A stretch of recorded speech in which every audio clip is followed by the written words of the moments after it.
రాష్ట్ర వ్యాప్తంగా కూడా కేవలం తెలుగుదేశం పార్టీకి చంద్రబాబు నాయుడు గారికి ఓటు వేయలేదు అన్న ఒకే ఒక కారణంతో ఏకంగా ఆస్తులను ధ్వంసం చేస్తూ ఉన్నారు, దొంగ కేసులు పెడతా ఉన్నారు, వీళ్ళే కొడతారు, మళ్ళీ వీళ్ళే అటువైపున ఉన్న వారి మీద వాళ్ళు కొట్టారు అని చెప్పి కేసులు పెడతారు. ఇంతటి దారుణంగా ఈరోజు రాష్ట్రంలో పరిపాలన సాగిస్తూ ఉన్నారు.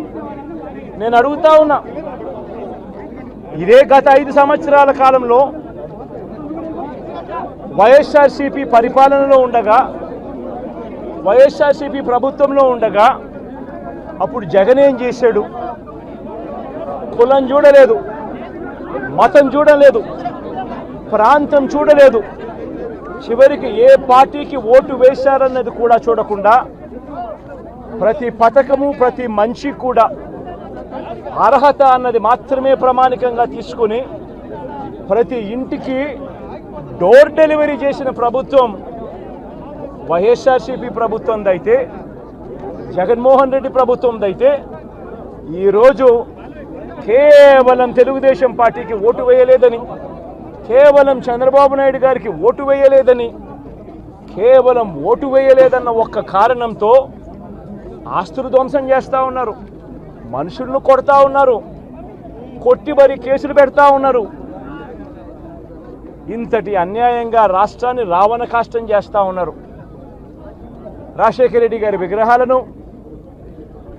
విరగొడతా ఉన్నారు, పగలగొడతా ఉన్నారు. ఇవన్నీ ఏదైతే చేస్తూ ఉన్నారో ఇవన్నీ కూడా శిశుపాలుని పాపాల మాదిరిగా ఇవన్నీ కూడా పాపాలు పండుతాయి.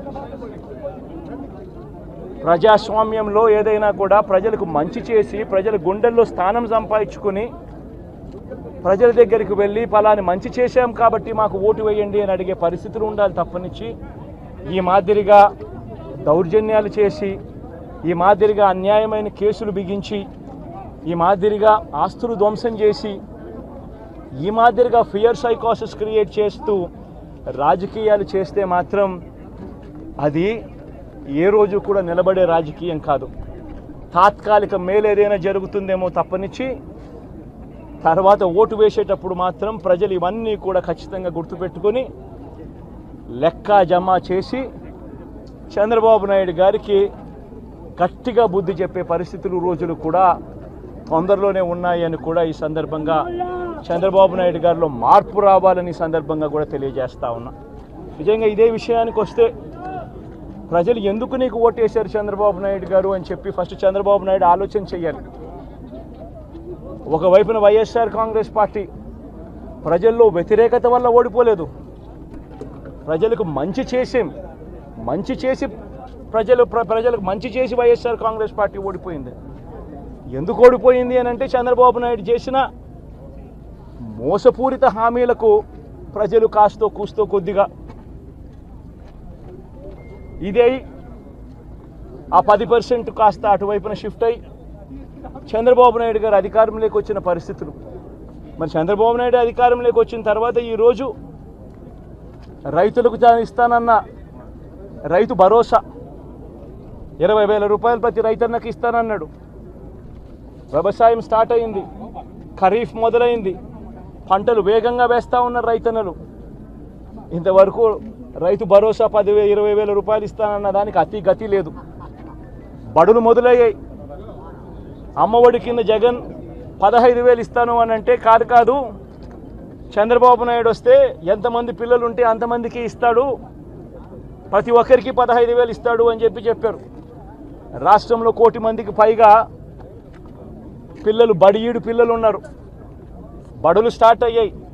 ఆ ప్రతి తల్లి కూడా అడుగుతూ ఉంది, తల్లికి వందనం అని పేరు పెట్టావు, అమ్మఒడి అనే పథకాన్ని పేరు మార్చావు, మరి ఆ డబ్బులు ఏమైనాయని చెప్పి గవర్నెన్స్ మీద కాస్త ధ్యాస పెట్టి ఆ తల్లులకు ఇచ్చే డబ్బులు ఇచ్చే కార్యక్రమం చూడండి. రైతులకు ఇచ్చే రైతు భరోసా 20,000 ఇస్తామన్నారు, ఇచ్చే కార్యక్రమం చూడండి. ప్రతి అక్క చెల్లెమ్మకు 18 ఏళ్ళు పైబడిన ప్రతి అక్క చెల్లెమ్మకు ప్రతి ఒక్కరికి 1,500 రూపాయలు ఇస్తామని చెప్పారు. అంటే సంవత్సరానికి 18,000 రూపాయలు. రాష్ట్రంలో 4,12,00,000 మంది ఓటర్లు ఉండరని చెప్పి మొన్ననే లెక్కలు తేలాయి. అందులో దాదాపుగా 2,10,00,000 మంది మహిళా ఓటర్లే, అంటే అందరూ 18 సంవత్సరాలు నిండిన మహిళా ఓటర్లే. మరి 2,10,00,000 మంది ఈ మహిళా ఓటర్లందరూ కూడా 18 ఏళ్ళు నిండిన ఈ మహిళా ఓటర్లందరూ కూడా వీళ్ళందరూ కూడా ఈరోజు అడుగుతూ ఉన్నారు, 1,500 రూపాయలు ప్రతి నెల ఇస్తానన్నావు, ఏమైంది ఈ 1,500 రూపాయలు ఇచ్చే కార్యక్రమాలు అని చెప్పి అడుగుతూ ఉన్నారు. వాటి మీద ధ్యాస పెట్టే కార్యక్రమం చంద్రబాబు నాయుడు చేయాలి. ఇవేవి కూడా చేయకుండా కేవలం భయాందోళనలు క్రియేట్ చేయాలి, రాష్ట్రంలో రావణ కాష్టం సృష్టించాలి, దొంగ కేసులు పెట్టాలి, ఇరికించాలి, ఆస్తులను ధ్వంసం చేయాలి. వైఎస్ఆర్సీపీ అభిమానులైనా, వైఎస్ఆర్సీపీ కార్యకర్తలైనా, వైఎస్ఆర్సీపీకి ఓటు వేసిన వారైనా కూడా ఎవరిని కూడా ఉంచకూడదు అన్న దుర్మార్గపు ఆలోచనలతో అడుగులు ముందుకు వేయడం అతి హేయమైన రాజకీయం అని కూడా ఈ సందర్భంగా తెలియజేస్తా ఉన్నా.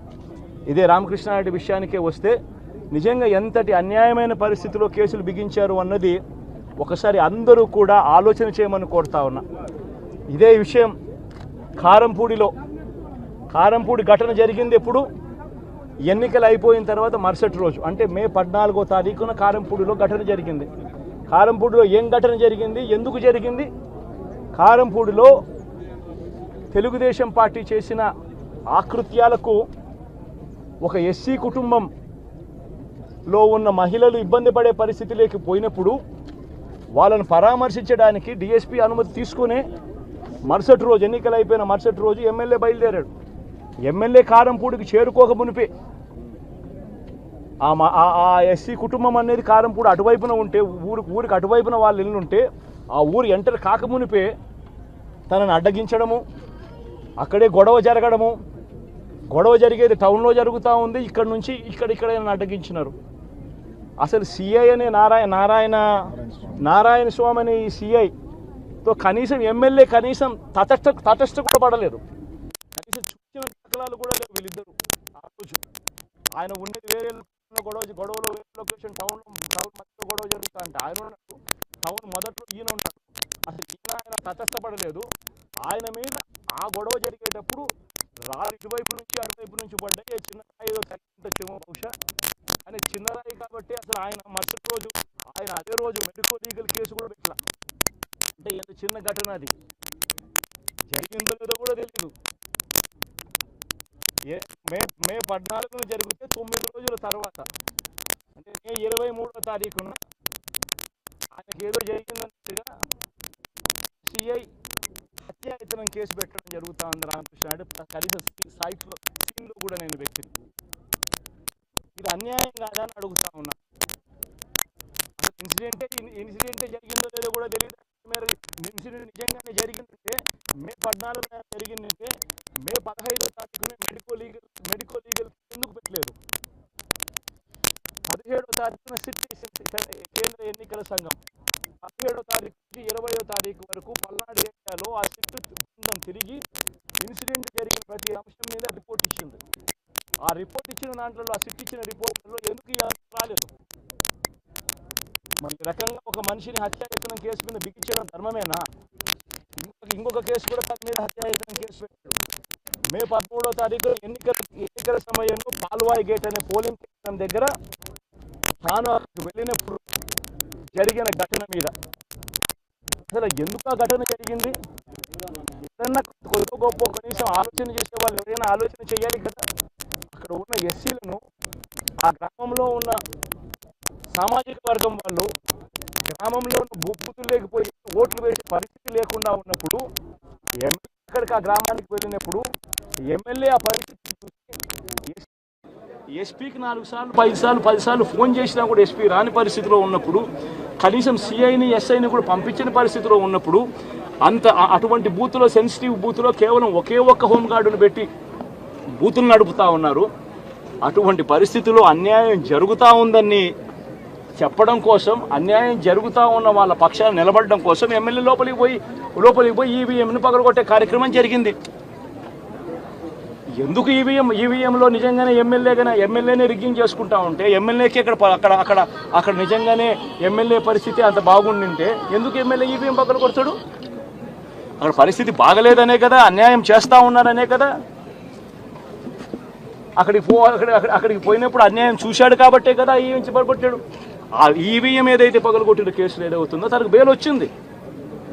ఈరోజు తాను బెయిల్ అక్కడ లోపల ఉన్నది ఈవీఎం పగలగొట్టిన కేసులో కాదు, తను లోపల ఉన్నది ఈవీఎం పగలగొట్టిన కేసులో అన్యాయం జరిగింది అని చెప్పి, అన్యాయం జరుగుతూ ఉన్న పరిస్థితిలో ఎమ్మెల్యే అక్కడికి పోయి అడ్డుకునే కార్యక్రమంలో జరిగింది అని చెప్పి కోర్టులు కూడా గుర్తించాయి కాబట్టి తనకు బెయిల్ వచ్చింది. కానీ మళ్ళీ ఆ తర్వాత ఏం జరిగింది? ఆ ఇన్సిడెంట్ జరిగిన 10 రోజుల తర్వాత, ఆ ఇన్సిడెంట్ జరిగిన 10 రోజుల తర్వాత అంటే మే 23వ తారీఖున ఎమ్మెల్యే అక్కడికి వెళ్ళి హత్యాయత్నం చేశాడట. అదే పోలింగ్ బూత్లో హత్యాయత్నం చేశాడంట. ఎవడన్నా బుద్ధునోడు ఎవడన్నా నమ్మదానికి ఉందయ్యా? ఎవడన్నా ఎమ్మెల్యే అనేవాడు అక్కడికి పోయినప్పుడు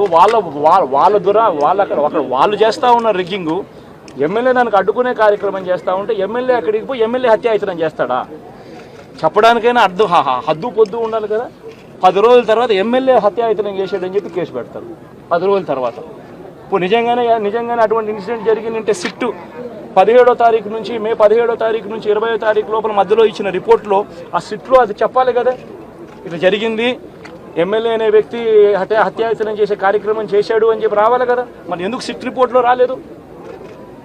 ఈ రకంగా ఒక మనిషిని కేవలం 4 సార్లు ఎమ్మెల్యే తాను 2000 కన్సిస్టెంట్గా 4 సార్లు ఎమ్మెల్యే గెలిచాడు. 2009లో గెలిచాడు, 2011లో గెలిచాడు, 2014లో గెలిచాడు, 2019లో గెలిచాడు. ఒక మనిషి కన్సిస్టెంట్గా 4 సార్లు ఎమ్మెల్యేగా గెలుస్తూ వస్తున్నాడు అని అంటే ఆ మనిషి మంచోడు కాబట్టే గెలుస్తూ వచ్చాడు, ఆ మనిషి మంచోడు కాబట్టే ప్రజలు ఆశీర్వదిస్తూ వచ్చారు. అటువంటి వ్యక్తిని తీసుకొని వచ్చి తప్పుడు కేసులలో ఈ మాదిరిగా బిగించడం ఎంత మటుకు ధర్మం?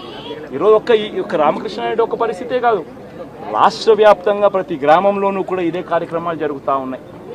ప్రతి ఒక్కరూ కూడా వాళ్ళ స్థాయిలో రెడ్ బుక్స్ అని చెప్పి రెడ్ బుక్లు పెట్టుకొని ఉన్నారు. చంద్రబాబు నాయుడు స్థాయిలో చంద్రబాబు నాయుడు ఒక రెడ్ బుక్, లోకేష్ స్థాయిలో లోకేష్ ఒక రెడ్ బుక్, ఎమ్మెల్యే స్థాయిలో ఎమ్మెల్యే ఒక రెడ్ బుక్, మండల స్థాయిలో మండల నాయకుడు ఒక రెడ్ బుక్, గ్రామ స్థాయిలో గ్రామంలో ఇంకో రెడ్ బుక్, గ్రామ స్థాయిలో ఇంకో నాయకుడు, గ్రామ స్థాయిలో ఇంకో రెడ్ బుక్లలో పెట్టుకొని ఏం చేస్తూ ఉన్నారు? అతి దారుణంగా అన్యాయంగా ఆస్తులు ధ్వంసం చేస్తూ ఉన్నారు. రాష్ట్రం మొత్తం దాన్ని చూస్తూ ఉంది, కానీ ఎవడు మాట్లాడడం లేదు. దొంగ కేసులు పెడతా ఉన్నారు, పోలీసులు ప్రేక్షక పాత్ర పోషిస్తూ ఉన్నారు.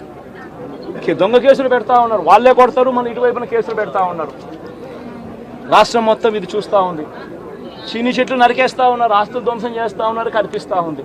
ఎమ్మెల్యేలు ఏకంగా జేసీబీల మీద పొక్లేన్ల మీద ఎమ్మెల్యేలు స్వయంగా తిష్టేసి ఏకంగా పోయి బిల్డింగులు పగలగొట్టే కార్యక్రమాలు చేస్తూ ఉన్నారు. ఇంతటి దారుణంగా నిజంగా చేస్తూ ఉన్నారు అని అంటే ఎల్లకాలం ప్రభుత్వం మీది కాదు, ఎల్లకాలం రోజులు మీయే ఉండవు చంద్రబాబు, అది గుర్తుపెట్టుకో. మీ పాపాలు పండుతూ ఉన్నాయి వేగంగా. ప్రజలు దీన్ని క్షమించని పరిస్థితి లేక వస్తారు. ఖచ్చితంగా మీకు బుద్ధి చెప్పే పరిస్థితులు రోజులు కూడా ఉంటాయి. చేతనైతే మంచి చేయండి, మంచి చేసి ప్రజల మనసులు గెలుచుకుని ఓట్లు ప్రజల మనసుల్లో స్థిరస్థాయిగా నిలబడే కార్యక్రమం చేయండి. కానీ తప్పుడు రాజకీయాలు ఈ మాదిరిగా నువ్వు ఒక్కరిమే చేస్తావు అనుకుంటా ఉన్నావు. ఇదే మాదిరిగా కొనసాగితే రాష్ట్రంలో ఒక తప్పుడు సాంప్రదాయానికి నువ్వు నాంది పలుకుతా ఉన్నావు. నువ్వు వేసే ఈ బీజం, నువ్వు వేసే ఈ తప్పుడు సాంప్రదాయం, రేపొద్దున నువ్వు వేసే ఈ బీజం చెట్టు అవుతుంది.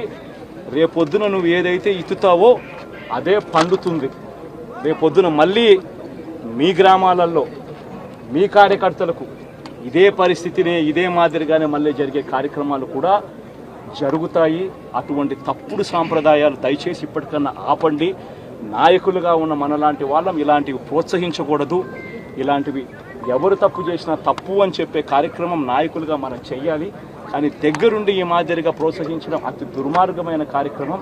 దయచేసి దీనికి ఫుల్ స్టాప్ పెట్టే కార్యక్రమం ఖచ్చితంగా చెయ్యండి చంద్రబాబు అని చెప్పి సందర్భంగా మరొక్కసారి చంద్రబాబును ఈసారి హెచ్చరిస్తున్నామని కూడా చెప్తా ఉన్నాం. ఈసారి కోరడం లేదు, హెచ్చరిస్తున్నామని కూడా చెప్తా ఉన్నాం. ఇదే మాదిరిగా జరుగుతూ పోతూ ఉంటే మాత్రం ఎవరైనా కూడా ఊరుకునే కార్యక్రమం జరగదు. రియాక్షన్ అనేది ఖచ్చితంగా ఉంటుందని కూడా చంద్రబాబు నాయుడు సందర్భంగా గట్టిగా చెప్తాం. చాలా మంది కార్యకర్తలు కూడా ఇబ్బంది పడిన పరిస్థితి. కార్యకర్తలను వదిలేసి ఈరోజు భారత రాజ్యాంగ వ్యవస్థని నిర్వీర్యం చేసే విధంగా ఎన్నిక సార్